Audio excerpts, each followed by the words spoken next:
पश्ये माक्षभिर्जजतराः स्थिरैरङ्गै तुष्टो वागुंसस्तनु विर्व्यासे no सारागो ते देव जतरा नश्चकरा कस्तूरी तिलकं ललाटपटले वक्षस्थले कौस्तुभं NASA. Radhe Radhe Radhe Radhe, जय श्री कृष्णा। मैं मैडम शशि सचदेवा से निवेदन करूं, आज अंतर्राष्ट्रीय गीता महोत्सव का द्वितीय दिन है। सेमिनार और हार्दिक स्वागत अभिनंदन व कार्यक्रम की प्रेस कवरेज करने के लिए भी मीडिया कर्मी पहुंचे हैं। आप सभी का यहाँ पहुंचने पर हार्दिक स्वागत अभिनंदन। चार पंक्तियां, ये न सोच तेरे बगैर कुछ नहीं होगा यहाँ, ये न सोच तेरे बगैर कुछ नहीं होगा यहाँ, यहाँ किसी को आना तो किसी को जाना पड़ेगा, यहाँ किसी को आना तो किसी को जाना पड़ेगा। न करोड़ों कमा ले भले तू यहाँ, इन हाथों से करोड़ों कमा ले भले तू यहाँ, खाली हाथ आया है खाली हाथ जाना पड़ेगा। मत कर गरूर किसी बात का ऐ दोस्त, मत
गीता का मनोवैज्ञानिक रहस्य श्री राम गोपाल जी द्वारा दिया था। जोरदार तालियों के साथ आज का शुभ संदेश हमारे बीच व्यक्त किया था आदरणीय श्री द्रोण प्रसाद कोइराला जी द्वारा। मुख्य अतिथि महोदय सम्मानित करते हुए डीपीआरओ साहब व अन्य अधिकारीगण, हम ने सभी ने सुना। और सांस्कृतिक कार्यक्रम में प्लीज तालियां होनी चाहिए। बहुत ही अच्छे सांस्कृतिक कार्यक्रम दिए इन बच्चों ने, सांस्कृतिक प्रोग्राम दिए हैं। बहुत ही अच्छे सांस्कृतिक प्रोग्राम थे जिनको आज मुख्य अतिथि महोदय द्वारा सम्मानित किया। तालियां प्लीज, मुख्य अतिथि महोदय सम्मानित कर रहे हैं। Thank you. सर्टिफिकेट नीचे कर लो, नहीं सीधा रखो। Thank you.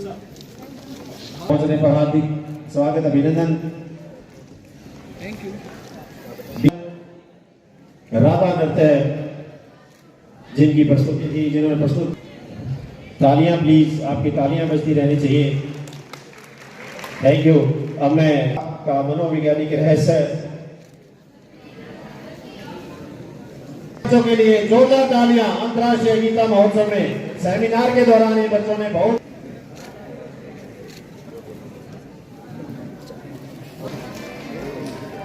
पहली बार ऐसा सहयोग बना है जिसमें पत्थर नंबर मुख्य अतिथि महोदय से सम्मानित होते हुए अब मैं एजुकेशन डिपार्टमेंट से एक राजरानी शास्त्री जी जिन्होंने प्रतियोगिता करवाई थी, राजरानी शास्त्री जी, थैंक यू। की तरफ से हार्दिक स्वागत रहेगा, डीपीआरओ की तरफ से हार्दिक स्वागत अभिनंदन रहेगा कि सर कल भी ऐसे ही आप पूरा टाइम हमें दें।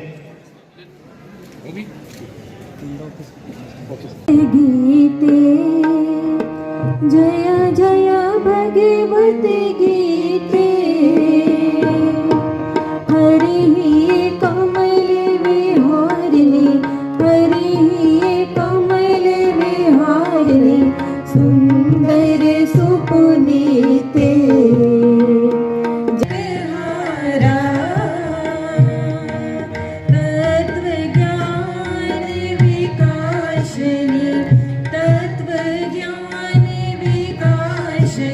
विद्या ब्रह्म पारा जय जय। मैं नमन करता हूँ। आज की गीता जयंती महोत्सव में गीता के सार भगवान कृष्ण के चरणों में प्रणाम करता हूँ। आजादी के 75वें अमृत महोत्सव पर अंतर्राष्ट्रीय गीता महोत्सव में जिला स्तर पर प्रशासन द्वारा मनाए जाने का हरियाणा के अंदर कुरुक्षेत्र के बाद मैं तो ये समझता हूं कि शायद सिरसा जिला का नंबर आता होगा। इतनी बड़ी गीता जयंती बनाने के लिए मैं सभी प्रशासन के अधिकारियों का बहुत बहुत बधाई देता हूं, मेरी तरफ से, मेरे परिवार की तरफ से।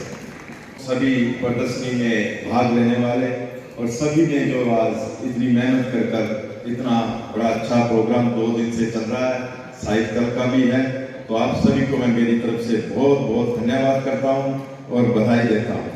सबसे पहले तो मैं बधाई के पात्र हमारे भारत के प्रधानमंत्री नरेंद्र मोदी जी हैं, हमारे हरियाणा के मुख्यमंत्री मनोहर लाल जी हैं, जिन्होंने भारत की संस्कृति को भारत में दिखाने का हमें 8 साल के अंदर जो चीजें हमें भारत में मिली है, शायद हमारी संस्कृति जिन लोगों ने राजनीतिक लोगों ने 70 साल तक राज किया था, उन्होंने दबा दी थी, उसको निकालने का काम किया है।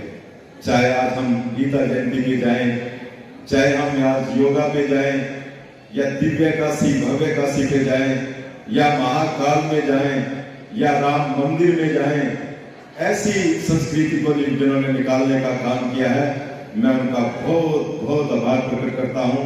भारत के प्रधानमंत्री का और हमारे मुख्यमंत्री जी का बहुत बहुत आभार प्रकट करता हूं, जिन्होंने ऐसी संस्कृति को हमें देने का कार्य किया है। गीता के लिए तो बहन बिंदु जी ने भी, बहन सुमन जी ने भी और दीप्ति जी ने भी, या सभी भी लोग बताते हैं गीता के उपदेश के बारे में, गीता के बारे में। हमारे भारतवर्ष की संस्कृति है।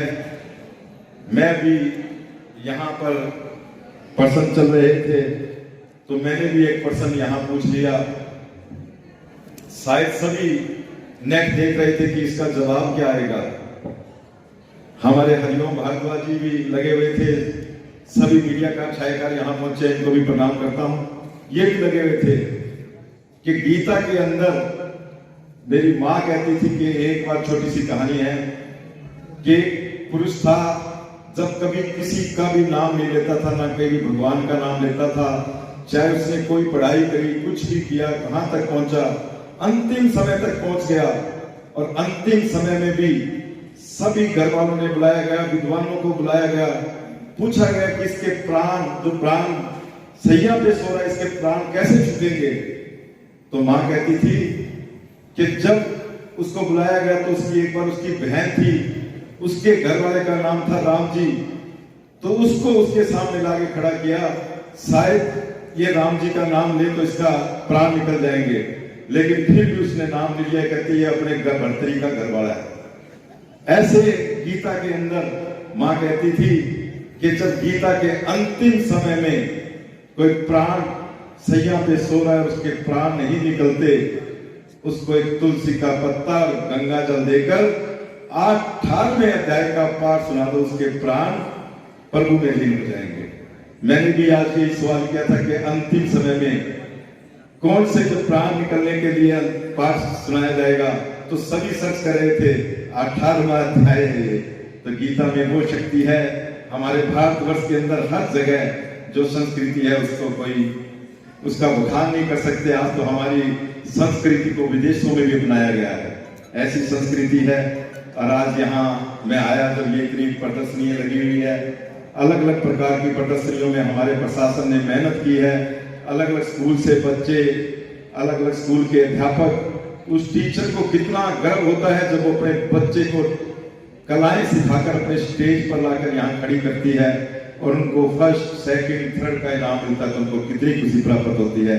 ऐसे आज प्रदर्शनियों में चल रहे थे। प्रदर्शनी में मैंने सबसे पहले मुख्य द्वार पे देखा कि प्रदर्शनी लगी हुई थी सरस्वती नदी। सरस्वती नदी मुझे कह रहे थे कि साहब के वो लुप्त हो गई, हमने इसलिए प्रदर्शनी लगाई है। नहीं एडीसी साहब, मैंने कहा नहीं, लुप्त नहीं हुई। सरस्वती नदी आज भी हमारे सिरसा शहर के नीचे से जा रही है। तारा बाबा कुटिया के इतिहास के अंदर, सिरसा के इतिहास में देखना कि तारा बाबा कुटिया के नीचे से सरस्वती नदी जाती है। मैंने भी एक बार इतिहास पढ़ा था कि वहां से सरस्वती नदी निकलती थी। कभी जब सरस्वती नदी निकलती थी तो उस किनारे पर एक शिवालय बना हुआ था 108 फुट का, जो किसी टाइम में मुगलों ने ध्वंस कर दिया था। आज वहां पर शिव के अवतार बाबा तारा जी बैठे हैं और उन्होंने 108 फुट की शिव की प्रतिमा बनाई है। ऐसा सिरसा है हमारा, ऐसी संस्कृति है हमारी। मैं तो ज्यादा कुछ नहीं बोलते हो क्योंकि काफी वक्त हो गया है, कुछ बच्चों को इनाम भी देना है, बच्चों को घर भी जाना है। तो मैं ऐसी संस्कृति है गीता की। और आज मुझे बड़ा सौभाग्य प्राप्त हुआ कि गीता के दूसरे दिन मुझे आज यहाँ मुख्य अतिथि के रूप में बुलाया गया। मैं शायद कोशिश करूंगा कि कल अंतिम दिन भी यहाँ पर आऊं। और मेरे सचदेवा जी बैठे हैं गीता जी से तो बहुत बहुत जुड़े हुए हैं गीता से। मैं जब भी ये गीता महोत्सव चलेगा तो मैं इनसे प्रार्थना करता हूं, क्योंकि प्रशासन तो बदलता रहता है, कभी एडीसी बदल गया, कभी डीसी बदल गया, कभी एसडीएम बदल गया, लेकिन मेरे सिरसा के लोग यहीं रहते हैं और मुझे टाइम नहीं मिलता, मैं भूल जाता हूं। आप अवश्य याद रखें कि हम यहाँ पर बच्चों के साथ साथ हमारे सिरसा शहर के लोगों को जोड़े कि ये गीता महोत्सव पूरी दुनिया में देखा जा रहा है कुरुक्षेत्र से, उसके बाद हमारे सिरसा का नंबर आ रहा है। मैंने यहाँ पर मेरे बच्चों की प्रस्तुति देखी थी कि मेरी गीता जयंती में कुरुक्षेत्र आके देखना, हमारी गीता जयंती में सिरसा भी आकर देखना। ऐसा प्रस्तुति हमारे बच्चों ने प्रस्तुत की। मैं उनको बहुत बहुत बधाई देता हूँ, बहुत बहुत बधाई के पात्र हैं। तो मैं आप सभी का बहुत बहुत आभार प्रकट करता हूँ। एक बार सबको जय श्री कृष्णा, जय श्री कृष्णा। और मैं कल शायद यहाँ जरूर पहुंचूंगा। मेरे बच्चों ने यहाँ लगभग 400 बच्चों ने, जो मेरे सिरसा शहर से, सिरसा जिला के बच्चों ने यहाँ अपनी अपनी कला दिखाई है। उनको कुछ ना कुछ यहाँ भाई गोपाल कांडा जी की, क्योंकि जब बच्चे मेहनत करके आते हैं और बच्चों को कुछ, चाहे हम गीता के उपदेश दें, लेकिन जब तक उनको कुछ नहीं मिलेगा तो वो, मेरी बहन कह रही थी कि कर्म करो फल बाद में मिलेगा, या कर्म करो फल अभी चाहिए। मेरे को एक छोटी सी कहानी और याद आई कि माँ सीता को जब राम ने छोड़ दिया था तो लोग कहते थे माँ सीता को राम ने छोड़ दिया, अच्छा नहीं किया। लेकिन ये कर्म का फल था, किस रूप में और किस जन्म में जाकर मिले। एक बार एक तोता और एक तोती थी, दोनों वाल्मीकि जी के महाआश्रम में रहते थे। और वाल्मीकि जी जब रामायण लिखते थे, श्लोक याद कर बोलते थे, तो उस तोती ने और तोते ने वो शब्द याद किए थे। एक बार जब ये पूरा रख चुके थे तो उन्होंने अपना मन बनाया कि हम जनक के वहां जाकर उसके महाराज के पास वहां रुके। जब वहां जाकर वो गुणगान करते थे उस वाल्मीकि जी की रामायण का, तो माँ सीता वहां थी। एक दिन माँ सीता ने सुना कि मेरे बारे में ये बारी बारी बोल रहे हैं, तो तोती को कैद कर लिया गया। तोती ने कहा माँ मुझे छोड़ दो, मैं गर्भावस्था में हूं। लेकिन माँ सीता ने एक नहीं सुनी। माँ सीता ने कहा कि मुझे तुम रोज रामायण का पाठ सुनाया करो, मैं आपको सोने के पिंजरे में रखूंगी। तो माँ सीता ने सोने के पिंजरे में बनाया, सोने के पिंजरे में रखा। लेकिन कभी वो जब इतना दुखी थी वो अपने प्राण छोड़ गई, तो तोते ने उस टाइम मां सीता को एक श्राप दिया था कि आप भी जब गर्भावस्था में होंगे तो आपको आपका पति छोड़ देगा।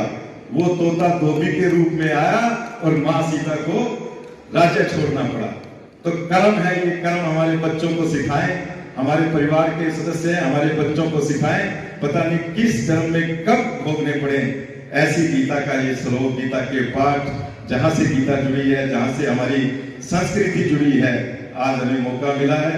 मैं आपका बहुत बहुत आभार प्रकट करता हूं, धन्यवाद। और कल एक बार मेरा मन, शायद ये शरीर तो चला जाएगा, मेरा मन कल जब तक यहाँ नहीं आऊंगा यहीं लगा रहेगा, यहीं जुड़ा रहेगा।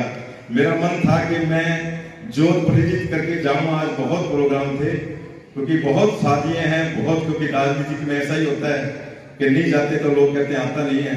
तो यहाँ जब आने के बाद जब मैंने बच्चों के प्रोग्राम देखे तो मन लग गया कि मैं बिल्कुल आखिरी कल तक यहाँ रहूंगा, चाहे आज कितने भी प्रोग्राम छोड़ने पड़े। तो मैं आपका आभार प्रकट करता हूँ, धन्यवाद। जय श्री कृष्णा, जय श्री कृष्ण।